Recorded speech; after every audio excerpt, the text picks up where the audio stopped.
Ballpoint pen is one of my favorite drawing tools of all time, and I'm going to tell you why.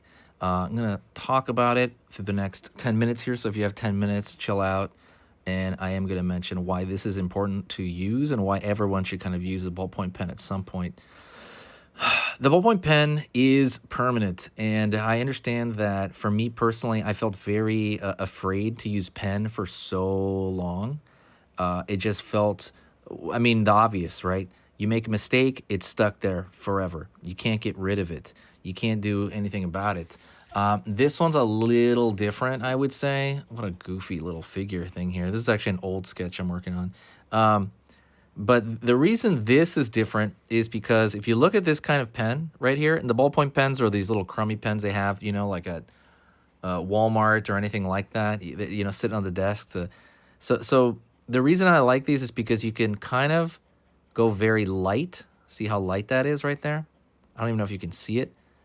And I can gradually bring the value up slowly over time. Where those other inky style pens, I guess including pens I love like microns, the thing is the other ones, as soon as you touch the paper, that is going to go down flat, right? That's going to go down hard and flat, and that's going to be like, those mistakes are really hard to get rid of.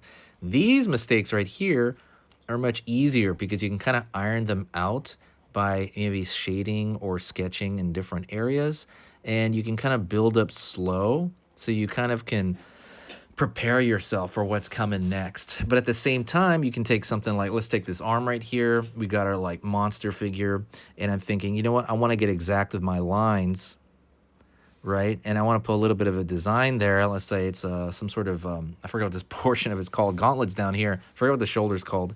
Oh man, I just learned all these. But let's say I want to throw a little bit of a, thin design over here.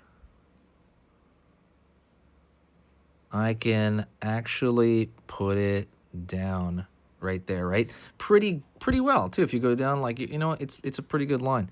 Meaning you can go down and do very thin line art as well as like the shading aspect of it, where I think it's much harder to do that with the micron sometimes, just because it's going to go down and stay down. Let me zoom out again.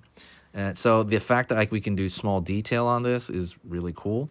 The fact that you can kind of build up stuff gradually is really cool. Those two things are amazing. So that means you can use it for anything organic, like a face, or, like a monster, like the skin portion of it, or things that are mechanical, like items like that. Let's go into this